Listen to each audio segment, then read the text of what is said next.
Hello welcome guys, स्वागत है आप सबका एक बार फिर से आपके अपने यूट्यूब चैनल में। मैं अभिषेक जैन आप सभी लोगों का वेलकम करता हूं। गाइस, आप लोगों को बताना चाहेंगे डिप्लोमा फाइनल ईयर के एग्जामिनेशन चल रहे हैं और आपको ये भी पता होगा कि 30 नंबर के ऑब्जेक्टिव आ रहे हैं सभी बच्चों के एग्जाम पेपर में। ठीक है, तो उन 30 क्वेश्चन के आंसर आज मैं आपको बताने वाला हूँ। जी हाँ दोस्तों, इस वीडियो में हम लोग इलेक्ट्रिकल थर्ड ईयर 302 यानी कि utilization of electrical power and traction के जो 30 ऑब्जेक्टिव है वो आप लोग चेक कर सकते हैं और आपको उससे पता पड़ जाएगा कि आपके आंसर करेक्ट हैं या गलत हैं। तो चलिए दोस्तों, अपनी वीडियो स्टार्ट करते हैं। इससे पहले चाहूँगा जितने भी दोस्त चैनल पे नए हैं या फिर डिप्लोमा के जितने भी स्टूडेंट पहली बार चैनल पे विजिट कर रहे हैं तो वो चैनल को जल्दी से सब्सक्राइब करके बेल आइकन पे क्लिक कर दें ताकि जितना भी लेटेस्ट नोटिफिकेशन के अपडेट हो आप लोगों को मिलते रहे। गाइस, आपको आपके जब तक 310 का पेपर होगा तब तक डेली एकदम सटीक सबसे पहले और सबसे सटीक आपको आंसर की यहाँ पे अवेलेबल हो जाएगी। तो आपको करना क्या है, बस चैनल को सब्सक्राइब कर लेना है। चलिए दोस्तों, अपनी वीडियो स्टार्ट करते हैं। देखिए गाइस, आपका आज का एग्जाम पेपर ऐसा ही था कुछ। ठीक है, राजस्थान के बीटीआर के student, utilization of electrical power and traction. चलिए सबसे पहले क्वेश्चन की बात करते हैं। क्या दे रखा है, निम्नलिखित में से कौन सी यांत्रिक यानी कि which is the mechanical braking. ठीक है, इन चारों ऑप्शन में से मैकेनिकल ब्रेकिंग क्या है, प्न्यूमेटिक, प्लगिंग, डायनामिक ब्रेकिंग या रीजनरेटिव। तो गाइस, मैकेनिकल ब्रेकिंग में हमेशा आपका प्न्यूमेटिक ब्रेकिंग होगा, यानी कि इसका राइट आंसर क्या हो जाएगा, option number A is the correct answer.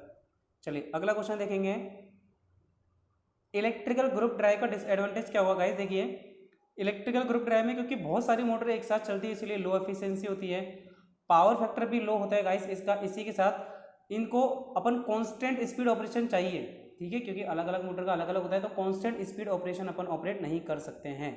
इसका राइट आंसर हो जाएगा ऑल ऑफ द अबव, यानी कि क्वेश्चन नंबर सेकंड का राइट आंसर हो जाएगा ऑप्शन नंबर डी। ठीक है, चलिए अगला क्वेश्चन देखेंगे, क्वेश्चन नंबर थर्ड, छत का पंखा यानी कि सीलिंग फैन में कौन सी मोटर इस्तेमाल होती है। देखिए, सिंक्रोनस मोटर 3 फेज होती है, wrong. Single phase induction motor correct है, 3 फेज इंडक्शन मोटर नहीं। ठीक है, तो कौन सी मोटर का प्रयोग होती है, सिंगल फेज इंडक्शन मोटर, और उसका भी नाम क्या है, single phase capacitor start motor. तो option number A is correct answer. चलिए अगला क्वेश्चन देखें, कौन सी मोटर को वॉशिंग मशीन, देखिए वॉशिंग मशीन में कौन सी मोटर काम में लेते हैं, आपको पता है भाई वॉशिंग मशीन है तो वॉशिंग मशीन काफ़ी तेज घूमती है, आपको पता है, तो इसीलिए वॉशिंग मशीन में हम लोग यूनिवर्सल मोटर को काम में लेते हैं। वॉशिंग मशीन में हम लोग यूनिवर्सल मोटर काम में ली जाती है। तो 4 का आंसर हो गया सी। चलिए अगला क्वेश्चन देखिए, एक अच्छे हीटिंग एलिमेंट में क्या होना चाहिए। देखिए गाइस, अच्छा हीटिंग एलिमेंट हो, अब अच्छा हीटिंग एलिमेंट करने के लिए उसमें क्या चीज़ आवश्यक है, उसका रजिस्टिविटी कितनी हो, हाई हो। रजिस्टिविटी हाई रहनी चाहिए और मेल्टिंग पॉइंट उसका लो रहना चाहिए। जितना ज़्यादा रजिस्टिव होगा उतनी ही ज़्यादा वो हीट पैदा करेगा, और मेल्टिंग पॉइंट कम होना चाहिए, चाहे वो कितना भी टेम्परेचर प्रोड्यूस करे बट उसका मेल्ट नहीं होना चाहिए मटेरियल। तो 5th का ऑप्शन हो जाएगा ए। क्वेश्चन नंबर 6 देखते हैं, प्लाईवुड बनाने में कौन से तापन तंतु का उपयोग किया जाता है। तो ध्यान रखेंगे दोस्तों, प्लाईवुड, प्लास्टिक, लकड़ी, इन सभी चीज़ों को गर्म करने में हम लोग हमेशा डाइलेक्ट्रिक हीटिंग एलिमेंट का ही इस्तेमाल करेंगे। ठीक है, डाइलेक्ट्रिक हीटिंग मेथड का इस्तेमाल करेंगे। क्वेश्चन नंबर 6 का आंसर हो गया डी। क्वेश्चन नंबर 7, यूरेका निम्न की मिश्र धातु है, यानी कि यूरेका जो धातु है ये किसका मिश्र धातु है। तो ध्यान रखेंगे, यूरेका निकल एवं कॉपर। ठीक है, निकल तो होता ही है, और देखिए चारों ऑप्शन में आप देखिए 3 में तो निकल है, तो राइट आंसर आपका निकल एवं कॉपर मिश्र धातु डली होती है। क्वेश्चन नंबर 7 का राइट आंसर हो गया बी।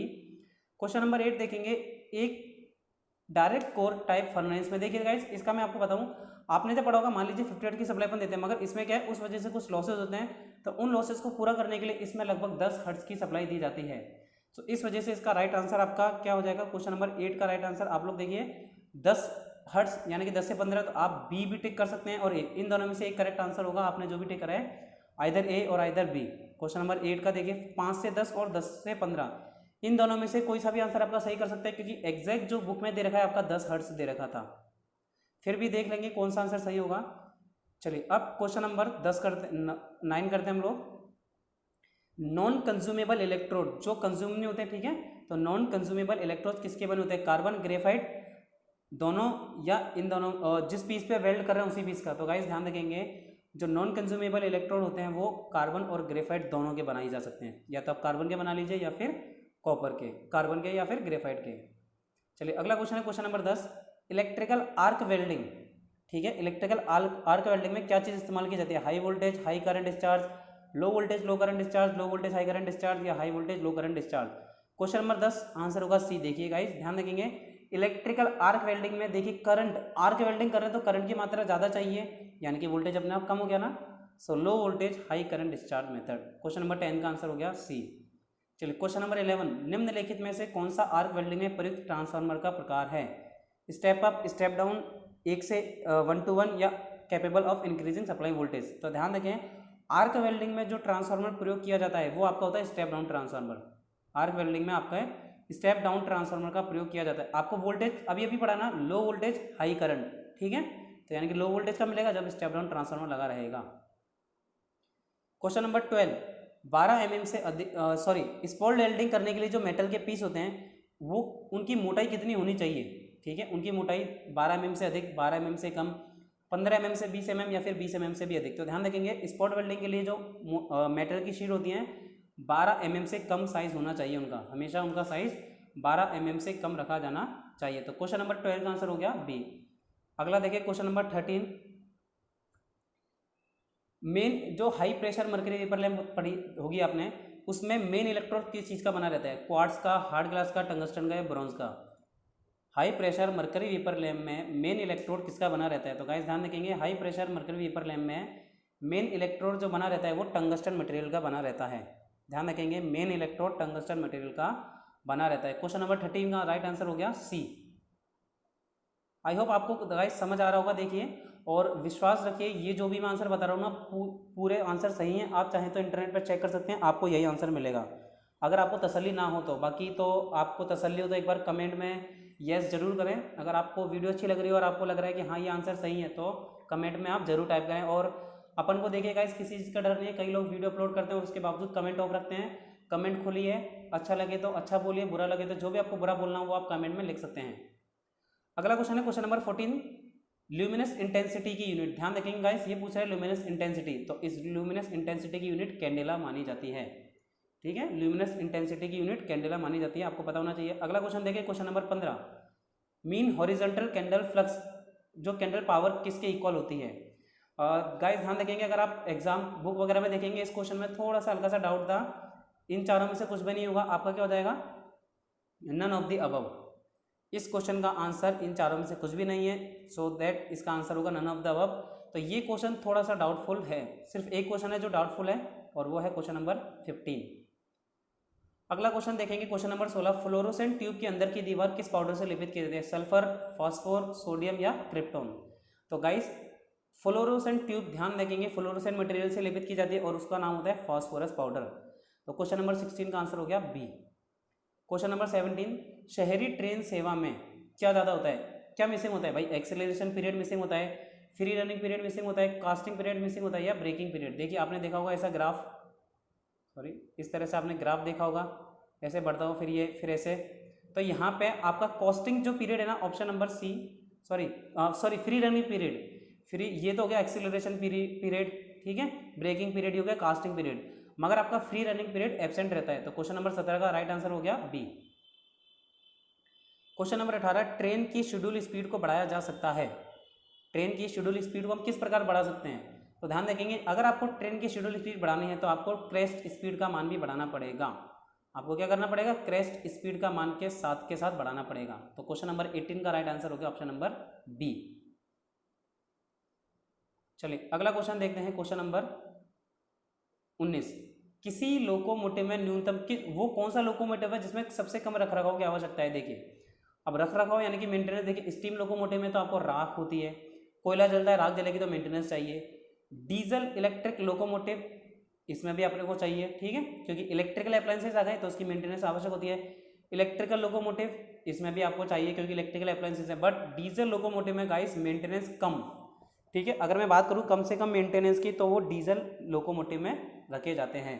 सो आपका राइट ऑप्शन क्या हो जाएगा? Option number C. Question number 19 का ऑप्शन नंबर सी।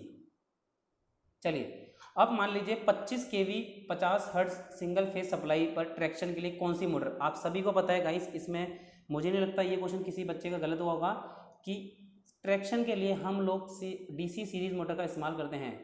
ट्रैक्शन के लिए हम लोग डीसी सीरीज मोटर का इस्तेमाल करते हैं। तो क्वेश्चन नंबर 20 का ऑप्शन हो गया डी। चलिए अगला देखिए, जो ड्राई रेल्स है उसका एडिशन कोफिशिएंट क्या होता है, यानी कि आसंजन गुणांक। ध्यान रखेंगे गाइस, ड्राई रेल की बात करेंगे तो इसका राइट ऑप्शन हो जाएगा 0.25। आपको 0.25 मिलेगा, कहीं पे आपको अगर आप सर्च करोगे तो 0.26 भी मिलेगा।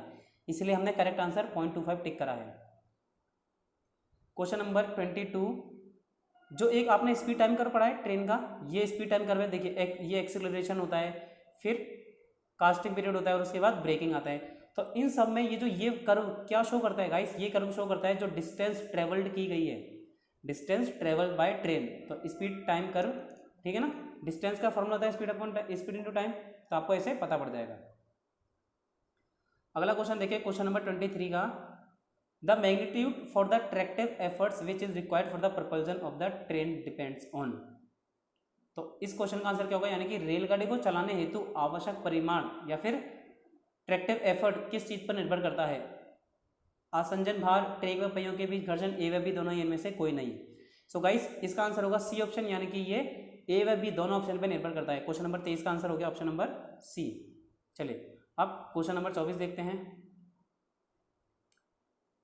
डीसी रेलवे का जो इलेक्ट्रिफिकेशन करते हैं उसमें बेस्ट सिस्टम कौन सा है, DC system, single phase to DC system, 3 phase AC system या Kando system. Question number 24 guys देखिए, कॉन्डो सिस्टम तो वही सिंगल फेज सिस्टम हो गया, ठीक है, कॉन्डो सिस्टम आपका सिंगल फेज सिस्टम था, वो हो गया।